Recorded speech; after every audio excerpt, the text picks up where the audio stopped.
Question number 3 ले रहे हैं आपका एक्सरसाइज 10.2 से सर्कल चैप्टर से क्लास 10th।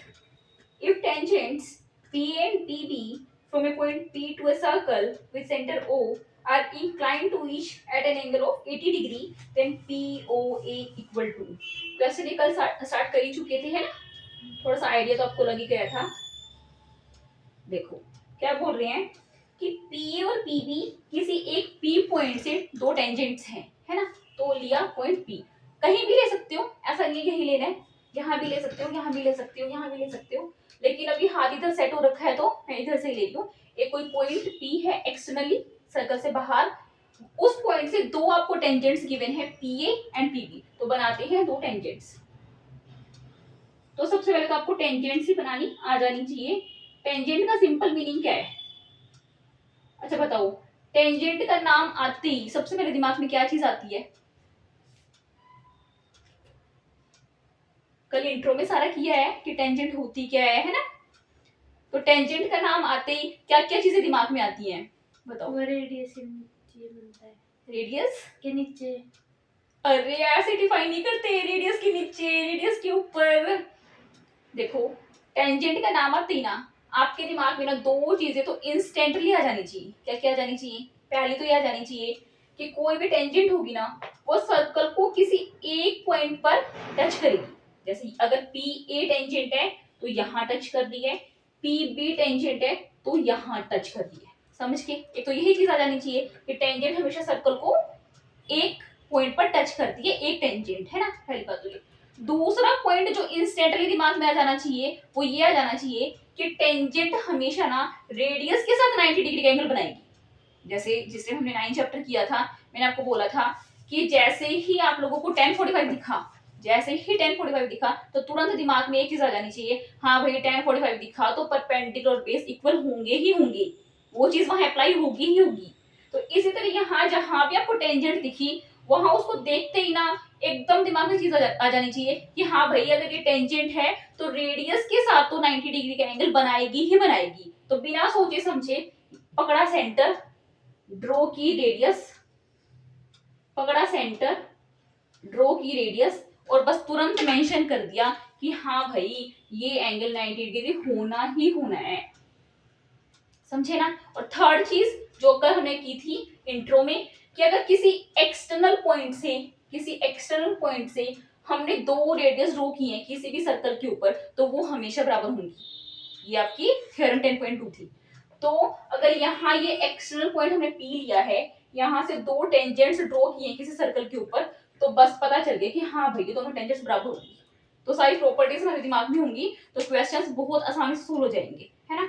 अब आगे क्या बोल रहे हैं, ये दोनों जो टेंजेंट्स है ना ये इंक्लाइंड है at an angle of 80 degree. Inclined का मतलब क्या है कि इन दोनों के बीच का जो एंगल है ना वो 80 डिग्री है। ये दोनों टेंजेंट्स इंक्लाइंड है at an angle of 80 degree. हमसे पूछ क्या रहे हैं? हमसे पूछ रहे हैं पी ओ ए, पी ओ ए, ओ यहाँ सेंटर है, पी ओ ए। अगर पी ओ ए पूछ रहे हैं तो मुझे इस लाइन को ज्वाइन करना पड़ेगा, सही बात है ना? POA ये वाला एंगल पूछ रहे हैं। तो कोई भी क्वेश्चन है सबसे पहले जो जो चीजें वो देते जा रहे हैं हम बनाते जा रहे हैं, जो जो प्रॉपर्टीज हमें पता है साथ साथ हम अप्लाई करते जा रहे हैं, ठीक है? उसके बाद लास्टली बस हम ये देख रहे हैं कि वो हमसे पूछ कर रहे हैं, वो हमसे पूछ रहे हैं POA। समझे?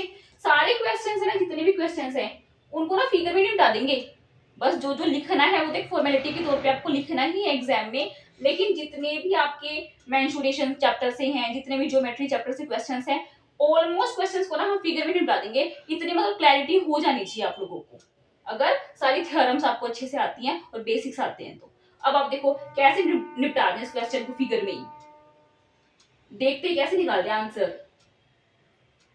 90 डिग्री के साथ 80 को 90 डिग्री के साथ 80 का माइनस करना है या प्लस? 80 का क्या करना है? ये देखो थोड़ा सा ये क्वेश्चन अच्छा है, मैं बताती हूँ आपको, देखो बताती हूँ। एक बार मैंने 80 को रिमूव कर लिया समझाने के लिए, लिखना है तो बाहर लिख लो, हाँ भाई ये पूरा का पूरा 80 डिग्री है। देखो POA POB इन दो ट्रायंगल्स को ना यहाँ ना हम कॉन्ग्रुएंट प्रूव करेंगे।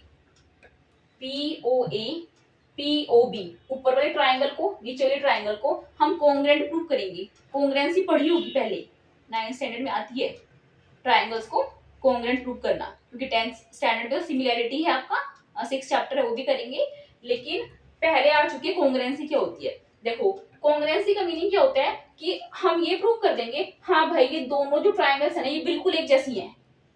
ठीक है, अब आपके पास भी 10th स्टैंडर्ड की बुक है, मेरे पास भी 10th स्टैंडर्ड की बुक है, अगर इस बुक को इस बुक के बिल्कुल ऊपर रख दोगे तो ये एग्जैक्टली ना इसको कवर कर लेगी दूसरी वाली बुक, बिल्कुल, है ना। तो हम क्या बोलेंगे कि दोनों बुक्स कॉन्ग्रेंट है, शेप में साइज में हर चीज में जो दो चीज इक्वल हो तो वो क्या हो जाती है, कॉन्ग्रेंट हो जाती है। इसके ना काफी सारी प्रॉपर्टीज होती हैं, SSS, AAS, काफी सारी प्रॉपर्टीज होती हैं। यहाँ लेकिन RHS लग जाएगी, यहाँ लेकिन RHS लग जाएगी। तो करते हैं कैसे, in triangle POB and PAO, कैसे लिख लो, ओ को सेंटर में लिख लो, POA, हमने इसलिए ट्राइंगल को पकड़ा है, इसलिए ट्राइंगल को पकड़ा है। अब आप देखते जाना, PA बराबर PB, PA बराबर PB, मैंने स्टार्टिंग में ही क्लियर कर दी थी प्रॉपर्टी, किसी भी एक्सटर्नल पॉइंट से किसी भी सर्कल के ऊपर दो टेंजेंट्स ड्रॉ की जाएंगी तो इक्वल होती हैं, थ्योरम 10.2। ये लिख लेना कहानी आप लोग, अभी वीडियो काफी लंबी हो जाएगी, है ना। इसके अलावा आपको PO कॉमन दिख रही है, PO तो कॉमन है, ये बीच वाली रेड वाली कॉमन है, दोनों में ही है, तो PO बराबर PO, ठीक है, कॉमन।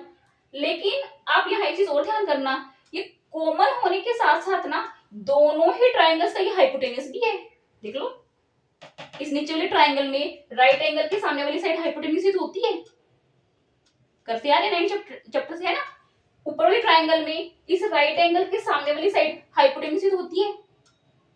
ये जो साइड है PO, ये कॉमन होने के साथ साथ ये हाइपोटेन्यूज भी है, इसका यूज आएगा, इसमें मैं बताती जा रही हूँ, ठीक है। एंड थर्ड चीज, दो एंगल्स आपको 90 मिलके, एंगल A बराबर B, इनको 1 2 मान लो, एंगल 1 बराबर एंगल 2 बोथ आर 90 डिग्री, है ना। तो लिख दो एंगल 1 बराबर एंगल 2, दोनों क्या है, ईच 90 डिग्री, समझ गए, यहाँ लिख देना कॉमन, है ना। तो अब बताओ, अब RHS कॉन्ग्रेंसी रूल से ना दोनों ट्राइंगल्स ना हमारे कॉन्ग्रेंट हो गई। यहाँ नीचे लिखने हैं आपको, ट्राइंगल POB कॉन्ग्रेंट टू, ये होता है कॉन्ग्रेंट का साइन, आप पढ़ोगे 6 चैप्टर में, सिमिलर का ये साइन होता है, ये होता है कॉन्ग्रेंसी का साइन, ठीक है। तो POB ट्राइंगल ना POA ट्राइंगल के ना कॉन्ग्रेंट हो गई, यहाँ साइड में लिखना भी है कौन से रूल से हो गई, RHS रूल से हो गई, RHS रूल से हो गई। अब ये RHS रूल क्या होता है, R मींस राइट एंगल, दोनों ट्राइंगल्स में हमें राइट एंगल मिल गई, H मतलब हाइपोटेन्यूज, ये हमें हाइपोटेन्यूज कॉमन मिल गया दोनों में, S मतलब साइड, हमें दोनों ट्राइंगल्स में ना एक एक साइड बिल्कुल मिल गई ना, है ना। तो क्या हुआ, दोनों ट्राइंगल्स हमारी क्या हो गई, ये कॉन्ग्रेंट प्रूव हो गई कॉन्ग्रेंट। अब बाय CPCT कॉन्ग्रेंट हो गई, तो इसका मतलब क्या है कि corresponding parts of congruent triangles, उससे ना हम ये कह सकते हैं, उससे हम ये कह सकते हैं कि इस वाली ऊपर वाली ट्राइंगल का तो ये वाला एंगल, दूसरा कलर यूज कर लो, ऊपर वाली ट्राइंगल का तो ये वाला एंगल, इसको आप कुछ भी मान लो, 3 4 मान लो 3, और नीचे वाली ट्राइंगल का ये वाला एंगल, इसको 4 मान लो, ये भी बराबर होंगे, ठीक है। CPCT से कि दोनों ट्राइंगल्स पूरी पूरी कॉन्ग्रेंट है। एक बात बताओ, ये चीज एग्जैक्टली इसके बराबर ही है, कॉन्ग्रेंसी का एक सिंपल लैंग्वेज में ये मीनिंग समझ लो, ये चीज पूरी ये ट्राइंगल इसके एग्जैक्टली बराबर ही है, तो क्या ये एंगल और ये एंगल बराबर नहीं होगा, होगा ना। हमने कॉन्ग्रेंट प्रूव ही तो इसलिए किया है ताकि इन दोनों एंगल्स को हम इक्वल प्रूव कर सके। तो यहाँ आपको साइड में फिर लिख देना है एंगल 3 बराबर होगा एंगल 4 के by CPCT, by CPCT corresponding parts of congruent triangles, ठीक है। अब 3 और 4 बराबर हो गई, अब मुझे बताना 3 की वैल्यू कितनी आ जाएगी या 4 की वैल्यू कितनी आ जाएगी, बताओ। पूरे की वैल्यू तो दे रखी थी क्वेश्चन में, 40 हाँ 40 समझे नहीं, मेंशन करो, पूरा तो 80 दे ही रखा था, दोनों बराबर है तो 40 में बढ़ जाएंगे, तो इसको करना है तो कर लेना, नहीं करना मत करना। 3 को मैं 4 से रिप्लेस कर दूं, 3 को मैं 4 से रिप्लेस कर सकती हूँ, तो दोनों ही चीजें बराबर ही है, तो बराबर में ये पूरा 80 दे ही रखा था आपको, तो डबल ऑफ 4 80 आ गया, डबल ऑफ 4 80 आ गया। अब जो दो ये मल्टीप्लाई में है, ये राइट हैंड साइड जाके डिवाइड में हो जाएगा, तो ये एंगल 4 आ गया आपका 40 डिग्री, समझे ना। ये वैसे आपको डायरेक्टली ही पता ही चल रहा है कि अच्छा भाई पूरा 80 है तो दोनों ये बराबर है, छोटे छोटे तो 40-40 में बट गए, समझ गए। तो ये नीचे वाला जो फोर्थ एंगल है ना आपका, जो 4 मैंने नाम दिया है, फाइनली ये आपका आ गया 40 डिग्री, आ गया ना। अब तो कुछ करना ही नहीं है, POA पूछ रखा है, POA POA ये वाला एंगल पूछ रखा है। कल आपको बताया था किसी भी ट्राइंगल के तीनों एंगल्स का सम 180 होता है, तो ये पता है, ये पता है, 180 में से दोनों को माइनस कर देंगे तो ये नहीं मिल जाएगा एंगल्स एंड प्रॉपर्टी से, समझे ना। किसी भी ट्राइंगल के तीनों एंगल्स का सम 180 होता है, तो दो पता है क्या, तीसरा नहीं निकाल देंगे, समझे ना। तो इसलिए यहाँ साइड में कर लो, इन ट्राइंगल POA इसको लिख लो, एंगल POA प्लस ये हमने 4 माना था, है ना, +4 +2 बराबर 180 डिग्री, सही है। इसका रीजन लिख देना, एंगल्स एंड प्रॉपर्टी। किसी भी ट्राइंगल के तीनों एंगल्स का सम 180 होता है, इसको हम बोलते हैं मैथमेटिकली एंगल्स एंड प्रॉपर्टी, इसको लिख देना। फिर रखते जाओ वैल्यूज, एंगल POA हमें निकालना है, 4 अभी हम निकाल के हटे हैं, 40, 2 हमें पता ही है 90 है, क्योंकि टेंजेंट के साथ रेडियस तो 90 डिग्री का ही एंगल बनाती है। ये सब कहानी चल रही है बराबर में आपके 180, इसको रब कर लो, एक मिनट से देना का है ना, ये तो समझ में आ गया ना आपको इतना। तो इस लाइन को रब कर लो एक बार, स्पेस थोड़ा सा कम है, तो ये बराबर में चल रहा है आपका 180 डिग्री। अब देखो POA हमें निकालना है, 40 + 90 कितना आ जाएगा, 40 + 90 130 बराबर 180 चल रहा है। ये पहले का पार्ट है, इसको अलग कर दो। उसके POA हमें निकालना है, जो आपका लेफ्ट हैंड साइड में 180 पड़ा है, 130 पड़ा है, वो राइट हैंड साइड में कितना हो जाएगा, -130 हो जाएगा। तो यहाँ से एंगल POA आपका आ जाएगा 50 डिग्री, समझे, समझ गए ना क्या किया। तो देखो आया समझ, है ना। तो रिपीट करूँ क्या इसे पूरे को, पता हो राधिका। हाँ मुझे लग रहा है, देखो कुछ नहीं है राधिका, बहुत आसान क्वेश्चन है, फिगर में देखते ही निमटने वाला क्वेश्चन है। एक एक्सटर्नल पॉइंट P दे रखा था, बोला तो 2 टेंजेंट्स ड्रॉ की गई हैं किसी सर्कल के ऊपर। भाई टेंजेंट्स हैं किसी एक्सटर्नल पॉइंट से ड्रॉ की गई हैं, तो वो एक एक पॉइंट पर टच करेंगी सर्कल को। पहले तो टेंजेंट ही ड्रॉ करनी आनी चाहिए, पहली बात। दूसरी बात, एक्सटर्नल पॉइंट से ड्रॉ की गई हैं तो वो टेंजेंट्स भी बराबर होंगी, तो बराबर का साइन बना दिया मैंने। तीसरी बात, वो टेंजेंट्स हैं तो वो रेडियस के साथ 90 डिग्री का एंगल भी बनाएंगी, तो यहाँ भी मैंने बना दिया रेडियस के साथ, O को B से मिलाया, O को A से मिलाया, ये है रेडियस किसी सर्कल की। तो होगी 3 बातें हमें पता थी प्रॉपर्टीज टेंजेंट्स की, तीनों लगा दी ना। उसके बाद ये P एंगल भी हमें 80 दे रखा था, ठीक है, लिख दिया इसको 80, देखो ये पूरा बड़ा, ये पूरा 80 लिख दिया। उसके बाद हमसे ये POA हमसे ये पूछ रखा था रेड वाला, ये POA ये रेड वाला पूछ रखा था। कुछ नहीं करा हमने, कुछ भी नहीं करा, ऊपर वाले ट्रायंगल को नीचे वाले को कॉन्ग्रुएंट प्रूव कर दिया।